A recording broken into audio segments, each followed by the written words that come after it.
5, 4, 3, 2, 1, go. The best competition is back again and has brought so many dramas, so many excitement. And I'm here with GB. GB, how are you doing? And how's the World Cup been for you? Hi everyone, I'm fine. The World Cup has been fun. I've watched as many matches as I can. I've been watching a lot. I've been catching up on a lot of analysis and post-match reviews and all of that. So yeah, it's been fun, I would say. Okay. I was going to plan something. I was going to plan what to say, but then you cut me off guard when you started laughing. But then, I mean, we're all learning and everything. So let's just move on. That's many things to talk about. First of all, before we go into the World Cup, let's talk about the Glazers. I wanted to say.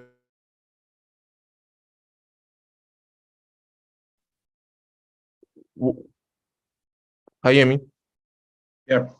Yeah, so we're going to talk about FSG wanted to sell Liverpool and United wanted to sell Liverpool. Just for what was your reaction when you heard the news about United? Because I mean, we've heard Liverpool for a while now, but what was your reaction when you heard the Glazers wanted to sell Liverpool? Yeah, when I read the Glazers were considering the prospect of including the sale as part of their. Can you hear me? Yeah, we can hear you.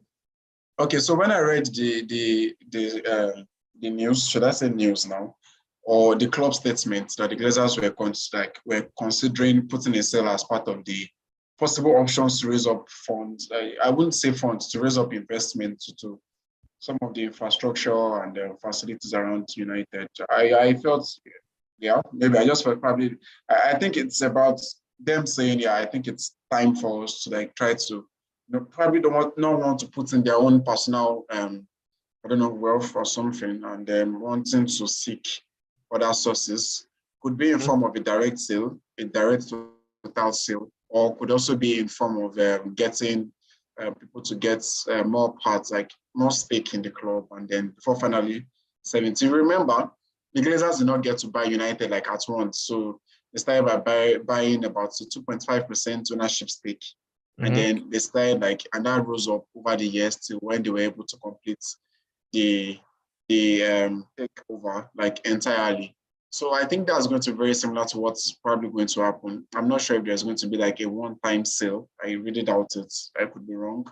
But I also know there is a proposition that is open for more people to lay a stake or get more shares or parts in United as a club. And if you remember, United is listed on the NYE exchange. Means it's a public limited company, and so there are shares and stocks to be sold to as many people as are interested in buying as much percentage ownership stake in the club. So I think it's a situation of where the Glazers are saying, yeah, it's time for us to do that. Because personally, I don't think that people that actually being I don't feel their guys are affected by external influence a whole lot, because there have been way more terrible influences. There's a time when United tried to protest against the Liverpool game, almost got moved, and then there were so many issues. And I think it's just a matter of them realizing okay, fine, I want to raise up money through several stakes, and also the fact that TeamViewer would no longer be United from next season, I guess. So yeah. So I mean, yeah. So it's a gateway to open themselves to more investments, and then hopefully that's some good news for the United fans. Okay. Before we move into the World Cup, which club do you think is more attractive to buy now? United or Liverpool? I think United. I think if you look at the amount of because anybody that's looking to buy a club is looking about the profit first, because you're not going to spend that amount of money if you're not going to get your money, or you're not going to get profits. And that's the first thing.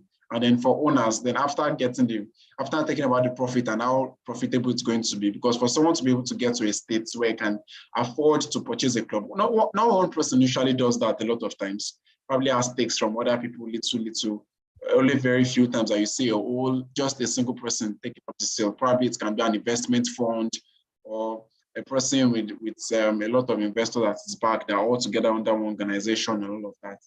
for someone to be able to get to the stage where he considers to buy a club, it means he has run his business, and you cannot run a business if you don't want to make profit. And that's why you're able to go to trying to get a football club in the first place.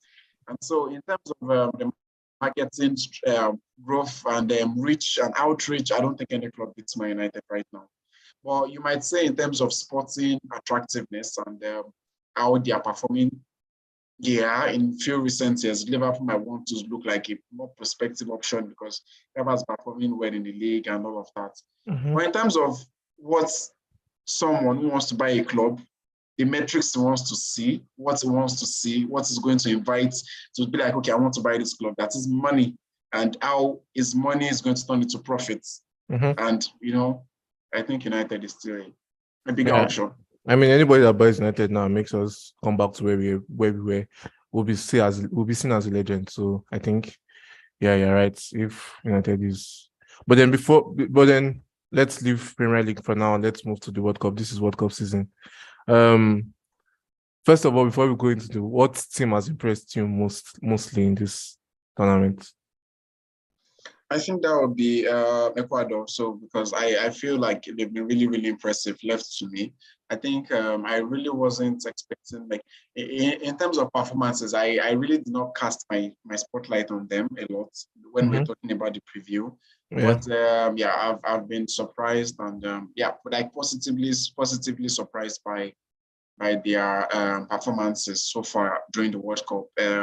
I think they won 2-0 against Qatar. It was a kind of match that they already knew like this is going to be a straight victory. And so the second half, they went out of gear a little bit. And then I think against the Netherlands, I really saw some of the play and then set up and tactically and as a team itself.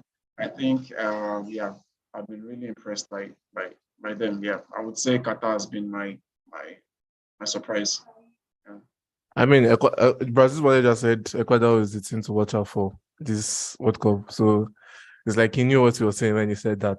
Yeah, sort of. Because when I also went to do a little bit of like checking the past few matches they played, I found out like they actually played a lot of like strong teams and they won quite comfortably before the World Cup in the sort of qualifier. I wouldn't say qualifications, but like friendlies and all. I think they beat Uruguay, if not 4-0 or something. I think I saw something like that. So they've faced some good teams and then they've got that very good results. And you also have a very young squad, and then also have the mix of these young guys with Valencia, which has been like one of my revelations of the World Cup so far.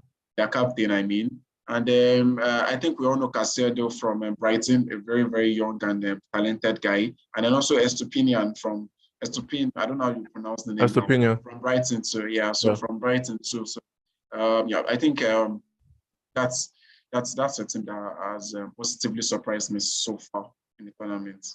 Okay. So do we all agree that the worst team in the tournament has been Qatar? Of course, I mean they're out already. Yeah. Well, like okay, so I mean, I was also extremely disappointed by Costa Rica. So I never expected them to be that poor in the match against Spain. I think that was one of the poorest performances I've seen.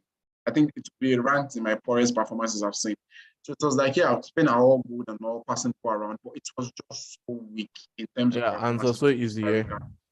Yeah, so like Spain found it like quite a whole lot easy to score 7. Imagine when you have one of the best goalkeepers in Keylor Navas at the back post, and then you get him to concede a whole 7. 7, yeah. That's a whole lot. That's a whole lot. Well, then was it on the day? Let's talk about Spain. Do you think Spain was that good, or do you think Costa Rica was that bad? I think it was a little bit of both. I think Spain was really good. I think they got a lot of their passes together, high tempo, very good passing. Unlike, I've always believed that in between the boxes, Spain are the best team in the World Cup, right? Mm-hmm. Like from their box to the opponent's box, like in between, you know what I mean? Mm-hmm. Passing the ball, keeping hold of the ball, possession play, and then positional play to moving, pass, move. Well, I think one of the biggest issues of Spain has been scoring those goals, right? So they've had Morata had these issues where Enrique will probably, after a match, Enrique has come to the post-match conference to defend Morata or his choices of why he has picked him so far. And then Ferran Torres has also been good for Spain, I'll be honest. I think they played the game against Germany. in the Nations League where it was on absolute fire. But yeah, there has been there have been inconsistencies in terms of how much goals Spain are able to score in comparison to the amount of time they're able to keep on the ball, and then their possession and how much they're able to dominate the opponent. So I think in the Costa Rica game, it was like everything came out to work well for them. So possession-wise, the goals came. Morata came off the bench to also score his own goal. But then, yeah, so I don't know if they could, if it's possible for them to always have it like that. But yeah, I think it's a mixture of Spain showing a whole lot of quality and Costa Rica just literally giving up. Oh, okay. So let's talk about Germany. You spoke on Germany there. Germany lost their first game against Japan. Tomorrow they're playing Spain. Do you think it's going to be difficult for them to qualify? Or I think they are going to cause problem for Spain. Sorry, I think they're actually going to cause problem for Spain because I think the Japan game was Germany was so good in the first half. Was so good in the first half. I think after the first half, Germany at that point were the team in the World Cup to have the most shots and even touches in the opponent's box after the first half, like in the first 45 minutes. They were so good in the first half. That's how good they were. They converted from a good one penalty. I think one of my theory before the Portugal's game before in this World Cup was like, if you are a big team that you're playing against a small team, you get to score a penalty first, you might most likely lose the match. That was like my own superstitious belief.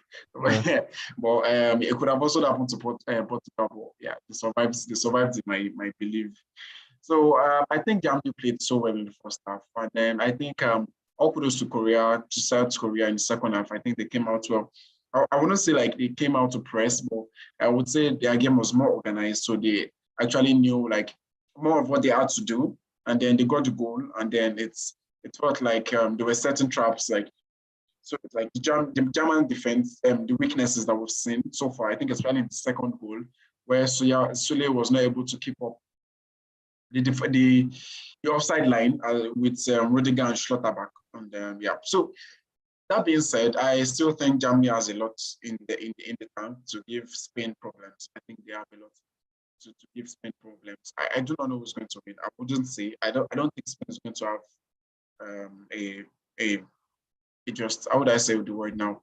A performance where they just turn up and the opponent is not like at the same levels. I think Germany still has enough, like well enough to give Spain a problem in the match. So are we saying, do you think Japan will qualify, or do you think it will be either Spain and Japan, or do you think it will be Spain and Germany? I think what happens in the match is if Germany is able to make a draw from Spain, I strongly believe Spain and Germany is going to qualify. Like they're both going to qualify. But if Spain gets to win, then that's the end for Germany. Yeah. But yes. What if Germany wins?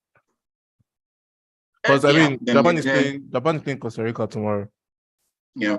So yeah, I sort of expect Japan Costa Rica to play a draw. Oh, a draw. Yes, I think so. I somehow do not see Japan beating Costa Rica again. I feel before the tournament, I was touting Costa Rica as a very defensive team where they don't allow you to score so many goals from them, even if they're not able to offer so much in attack, but they don't allow you to score. That's obviously the opposite of what we saw in the game against Spain. Yeah. But yeah, I think the second game might be different, right? So it's more often for you to see upsets in the first game. I think it's, like I said, I think I once posted it on my, it was like, yeah, I think we are more likely to see upsets in the first game in comparison to the second one. I think if you saw Poland, Saudi Arabia today, Poland ended up winning 2-0. Yeah. And I do not see so many upsets coming up in the second game. And so for that, I see Japan, Costa Rica probably playing out a draw. And then if Spain wins, then they've qualified. And then Germany just has to go ahead to beat Costa Rica, which I think they should. And if Japan wins, I mean, it's football, yeah. If Japan wins and then Spain and Germany is not able to get a draw at least, we all know Germany is out and Japan is. Okay, so let's talk about about France. But I mean, looking at it, if if Japan wins Costa Rica And Germany win. and yes, It's going to then be it could be quite dicey yeah. for Spain and Japan to play. But I really think Spain is going to beat Japan. Yeah, I think so. Yeah. I don't know. It's football. It's crazy, but I think what's Germany qualification like right now hinges on is if they at least get a draw against Spain.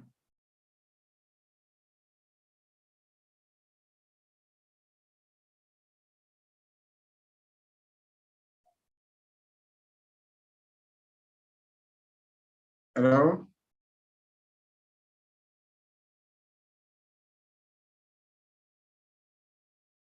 Can you hear me? Can you hear I me? can't hear you, sorry. Yes, yeah. Okay. We're talking about Japan. Yeah. I think I'm done already. So Okay. Okay, so let's talk about France. Before the World Cup, I said the World Cup course could get to them where they got group stage, but they already qualified. Now, are you scared of them? Or do you think yeah, their group was just I easy? think no, I wouldn't say, I keep on saying like when you play against top countries like that in an event as big as the World Cup, everybody can beat anybody Beat can win anyone. you. So yeah, so for you to be able to get 2 wins, it's a testament to how good you are. Mm-hmm. And I think France has to be taken as serious contenders again. For some reason, I think Mm-hmm. Mbappe has been so good, like Yeah. so good. I Like, watched the match tonight, like what cup and is yeah, this he scored. competition? Yes, I think he plays so well in the World Cup, and Yeah. that's so weird. He's 23 years old, and he has scored the same number of goals as Messi in terms of the World Cup. That's crazy, and he still has like Wow. three, Yeah. four World Cups still ahead Mm-hmm. of him. And yeah, so yeah, I think with the fact that Mbappe has been playing so well, and they still have players that have not even gotten into the game. I think Griezmann, I think Giroud was on fire for them in the first game against Australia. I think Dembele is a player that could be absolutely brilliant on his day. So Dembele on his day is something else. So they have enough. They have enough to cause enough problems to go far, to go deep. That being said, I think when we did the review, I said I probably saw them going probably to quarterfinals or something. But now, I mean, they could go all the way to the semifinals or even the finals. That's how good they are. Because I've seen 2 games now, and then they play against Australia and also Denmark. I think Denmark is a very good side. I think Denmark is a very good side, a Mm-hmm. very decent side. And then they were able to like nick the win. They were able to nick the win. And yeah, so that's France for you. You're probably not going to play the most attractive swag block, boxing, excessive football, but they are so gritty and they know how to grind out those wins, Yeah.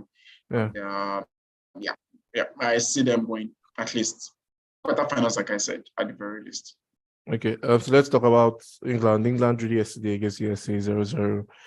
A lot of people have come out slating Southgate that was poor, this was that. What do you think about the match yesterday, and what do you think about England in general? Yeah, I think about the match yesterday, there's something about Southgate I've said. Like I think is when it comes to the tournament games, I think I don't want to say it like I think he's just good at figuring out some of the things he just has to do to like get out. Like he knows 3 points against Iran, 1 point against the USA, and then play against Wales. And even if you get a draw, you've qualified already. Yeah, That's but like, it. I think That's that'll be 5 points. what if USA wins? Even if USA wins, Okay. then that's 5 points for USA too. But USA has not scored 6 goals against Iran, or like 4 goals in terms of goal difference. So England is like on top already.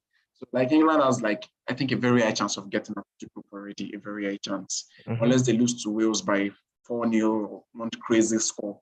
That's like the biggest threat. Oh yeah, that's lose to Wales 4-0, yeah. Yeah, that's like the biggest threat to them not qualifying, and that's very unlikely.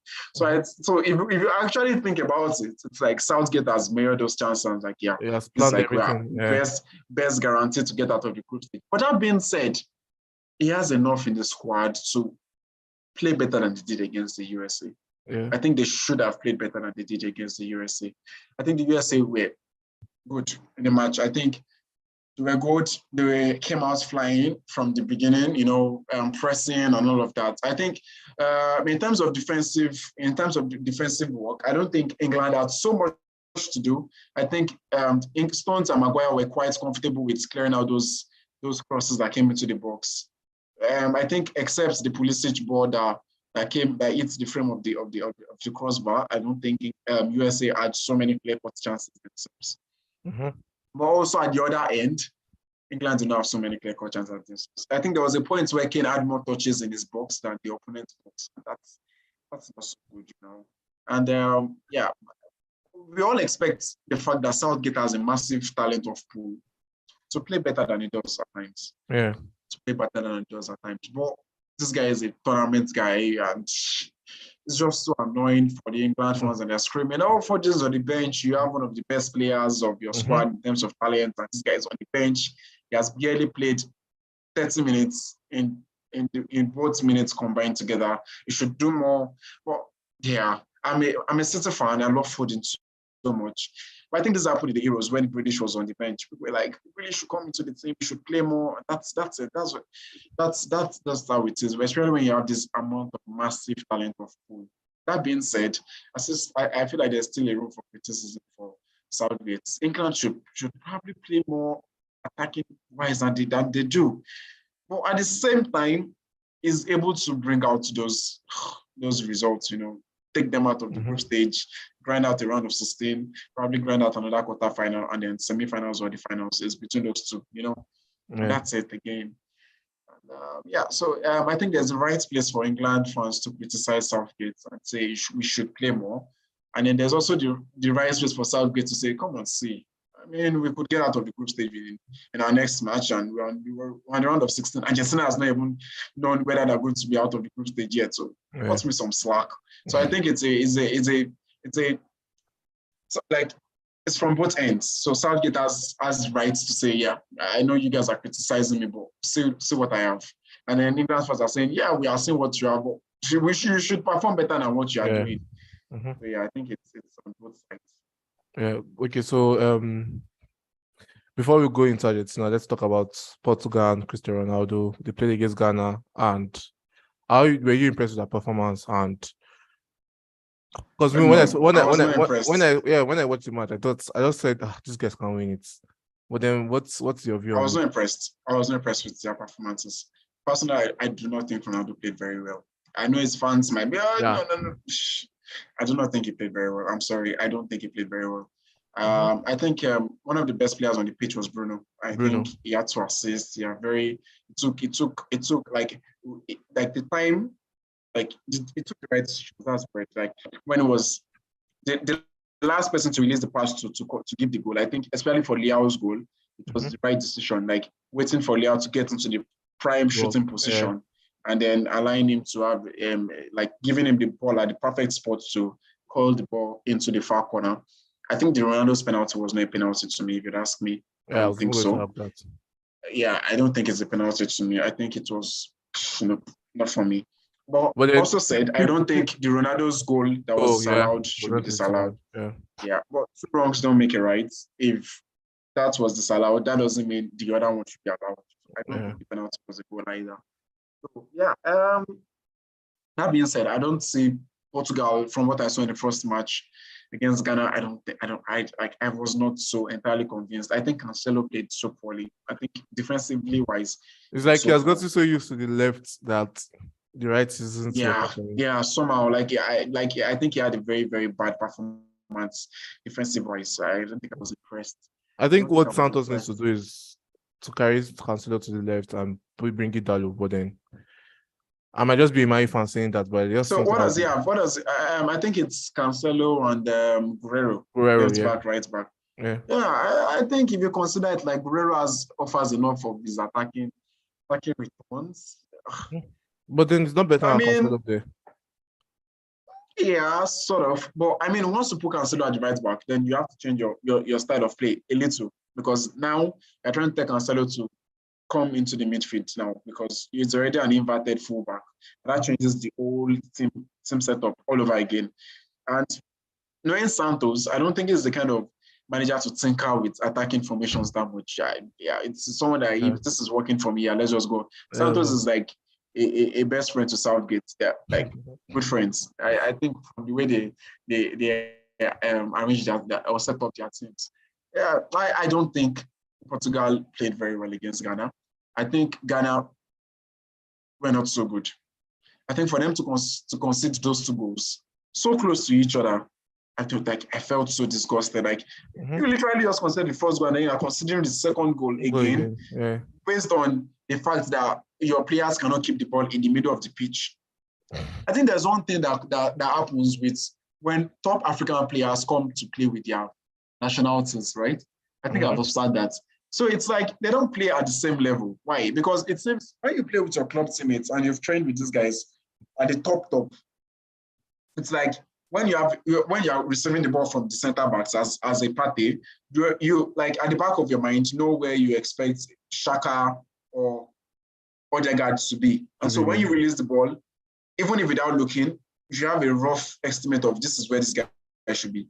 But if you look at him when playing with the Ghana team, it's a little bit different because sometimes he receives the ball and he gives the pass and it's like intercepted because the guy is probably not there or the image he has in his head is not what is playing out in real life, you know? And then you sort of have some of these top African players that when they play for their clubs are so good. When they come to their national team, they're not at that level. Sometimes Ndidi, sometimes it will be, we've seen that at times. So that being said, and I also think Ghana they've had to bring in so many foreign players that were not in the squad like before, like Inoki Williams and Lamptey. Yeah, Andrea and Angela, they've always been there, you know. Sorry. Yeah, and I think Portugal were lucky. Like the last gaps moment was crazy. Like my heart was there in my mouth, like wow.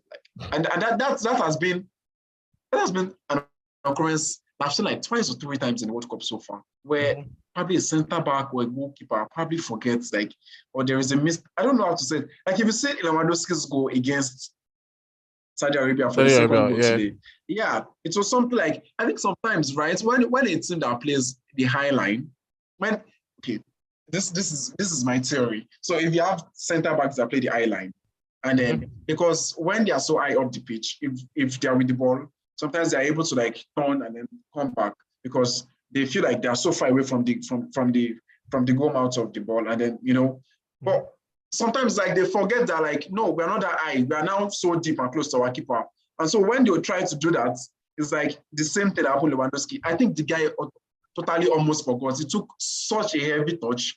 Then Lewandowski was able to nip the ball and score. Something of similar, almost happened to Frankie de Jong and Van Dijk in the first game against Senegal. De Jong passed to Van Dijk, and Van Dijk almost forgot that the ball was behind him. But the guy that took the ball, like they were able to cover it. But I think that's one of my theories so far.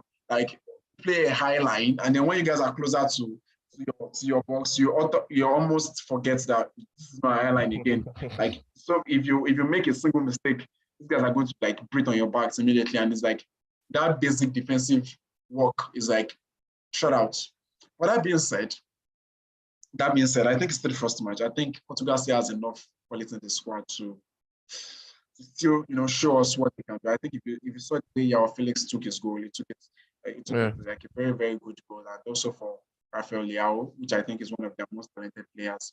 I think Ronaldo is going to play his part at the end of the World Cup. I don't know if Portugal plays better with Ronaldo or not in their team. I've not seen enough of them without Ronaldo to say that. So I think that's going to be very biased for me to say, they don't play. They play better when Ronaldo is playing the team. But still said, Ronaldo is the kind of guy that you trust to give you those moments, those penalties and all. But I think he also fumbled some chances that he could have scored on a normal day. But I mean, that's it. You don't score everything, So yeah, Portugal was not good enough. But it's still just one game. Okay, so we have to wrap this up because Argentina and Mexico also play. But then let's talk about, before we go into Argentina, let's talk about which African team has had the best performance to you. Like, I know Senegal won, but then let's just on a match, which African team do you think has played well? Like, which match was it? I think checking by the matches, I think I was very impressed with Tunisia's first game. That was Tunisia against Denmark. I think we were quite good. We were quite good. We were quite good. Quite snappy. There's this thing like if the opponent was the ball, you try to make your presence shown. Like you try to make the opponents feel your presence. Like those fouls, like push a little tip a little push at the back, or a little snappy tackle or foul or all of that. So I think Tunisia were really, really, really good in the game against Denmark. The 0-0 performance. I also think, I think we have to say Senegal because they were really good until Netherlands were able to get the win over them. And I think they got their win back in the game against Qatar. Now it's the battle of who gets to qualify between Ecuador and do you think they qualify? Senegal. Do you think they qualify? I don't know. I really don't know. I think Ecuador might beat them. I think so. I think Ecuador might beat them. I think I would prefer Senegal to qualify. Ecuador to win. No. I think Ecuador has had very good performances. I was thinking you're going to say African teams. I was thinking you're going to say Morocco. Yeah, I think I was still going to come to that. I think Morocco's first game against Croatia was very good too. I think they were very, very good. I think Amrabat, what's the name again? I think he had a very, very good performance at the base of the midfield. I think being able to stop a midfield combination of Modric, Kovacic, and Perisic, who have played a lot of games together. They know themselves so well. And then you're being able to stop their attacking transitions and them getting it. And being able to stop Modric from directly influencing the game. Like the way Modric can influence the game, you know what I mean? So for you to be able to do that, you have like 3 world-class midfielders. I think I've always said it before that Croatia, they're a team that are struggling with goals right now. In their qualifying games, Modric was like the highest goal scorers, and he had 3, like highest goal scorer, like one of them, and he had 3 goals. So they are struggling with scoring. But I think you cannot remove the praise from Croatia, from Morocco. I think Morocco were quite impressive in their first game. And I think, we have to see what happens in their second game. I don't think Ghana was so impressive. I don't think Ghana was so impressive. No. I think Ghana still has a lot of flaws in there. Okay, so let's talk about Argentina. They're playing Mexico very soon, the next 20 minutes. What's your they lost to Saudi Arabia in the first match, and personally, I won't lie to you, I feel like Argentina is going to lose today. I'm going to go out. I don't know why, but then I just feel it. Well, what's your opinion on Argentina, and how far do you think they can go? If I'm going to give my opinion now, it's going to be a little bit biased. Yeah, do you still think they can win the World Cup? I think we have to know after today. Because we have to know after today. Because it's sometimes it's okay if you lose the first match and then you get to win the next 2, or you don't get to have 3 points from the first match. Sometimes it's okay. But if they do not get to win today, then my stance on them winning the World Cup changes like totally. I would just have to say, hands up, I'm wrong. I don't see them going far. If they lose today, that's the end. They're out of the World Cup. Yeah. I do not see it. For some reason, I see Argentina winning today. I feel like they're going to win 3-0. And this might come as a result of the fact that I want Messi to get out of that group stage. I think it might be like the most biased thing I might ever see. Yeah, because I really want Argentina to get out of the group stage. But I think the favorite tag that we gave them would have to show today. They have to win today. If they do not win today, and I expect them to win. Because I don't think Mexico is a team that have not been scoring. They've not been playing well themselves. I think they were quite lucky to get out of with a point against Poland. I think if Lewandowski has scored his goal, it would have been 1-0, and that could have been 3 points for Poland. So I don't think they played particularly well. I don't think they created so many dangerous chances against Szczesny. I don't think they did. I don't think Szczesny had to stress or had to do so much work like he did today by keeping the penalty against Saudi Arabia. So I think one thing about Argentina is it's still the same squad that went 36 match unbeaten run. It's just 1 game lost. I think there has been a lot of fuss about them, a lot of fuss after losing the first match against Saudi Arabia. But I think what gets to decide whether they are actually there or not is how well they play against Mexico today. So I think we have to put our hands and see what happens. Okay, so lastly, I'm scared, Joe. I'm really scared. I don't know. I just have this feeling that Let's go to into the other thing that's going to go out. What? Let's see. What? What? I just not going on what? Like what? Let's so lastly, let's just talk about the FIFA new rule, putting more minutes into the game and everything. What do you think about it? And I've heard a lot of people complain about they don't think about the players, they had more minutes and they stress the players. But what's your opinion about it? I think Premier League will try to add it to the start. Yeah, I think it's something that's going to happen very soon. Yeah. I think a lot of times when FIFA are going to implement rules in like European leagues, they try to start from the FIFA organized competitions. You know, it can be Club World Cup. I think the Club World Cup was the first time where we saw the semi-automated offside decision. Yeah. And and also in the FIFA like women something or that. So they try to test out some of these new results. So being said, I think this one is a matter of context, right? Because if your team is losing 1-0, and then when the fourth official raises up the board and you see plus 9 or plus 10, you're like, let's go. Yeah. There's a chance for us. And then you that your defender is like, come on, we still have to do this for the next 10 minutes. I'm joking. So, so I think it's something that is like really, really contextual. So I think if you are a fan of your club or a country, and then you are trying to get the last gaps winning goal, and then you see the official giving plus 10, you're like, let's do this. And then the team of the team, or like the players of the team that's trying to get a goal, they're like, okay, fine, thank you. We have time to keep trying. But if you are at the opposite end, you're like, and you look up and you're like, 10 minutes more. And you, what? Like, do we still have to do this for 10 minutes? Like, you know, or in a scenario where you're considering like 7 or 6-0 again, and you're like, can we just end this match already? And the extra time is like, what? So I think there's a little bit of context around it. And I think it's as a result of time wasting. You know, I think averagely in the Premier League last season, the average number of minutes that the ball was on the pitch was about 59 point something to 60 minutes out of 90 minutes. So I think that's not so good. I think the highest was in Bundesliga. That was the highest in terms of the amount of minutes that the ball was on the pitch. So I think that's one of the measures that FIFA is trying to introduce or find new ways that you can discourage time wasting, you know, add more time where there's been time wasted. I think this is something that it's just going to be when it's your turn, you will like it. But when it's not your turn, you will absolutely hate it. Yeah. But your opinion, do you like it? Yeah, I think as a neutral, I think yes. I think it's probably going to push more teams trying to like avoid sitting deep the entire game, right? Because you know, at some point you are going to get hot at some point, and it also encourages, you know, instead of having that still when it's 5 minutes and all the players are already like, you know, giving up.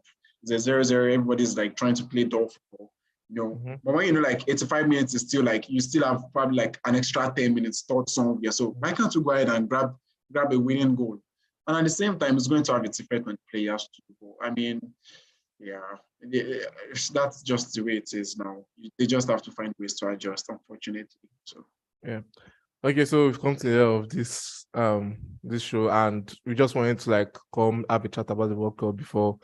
So it doesn't look like we left you guys. So thank you guys for coming to watch. If you don't watch it live, you can always watch it after. But thank you for always watching, and please don't forget to like, share, subscribe. And GB, do you have any sign up? God, please let Argentina win. Okay, thank you and goodbye. Yeah, ciao. Yeah, guy, good luck on your match, you. God, I beg.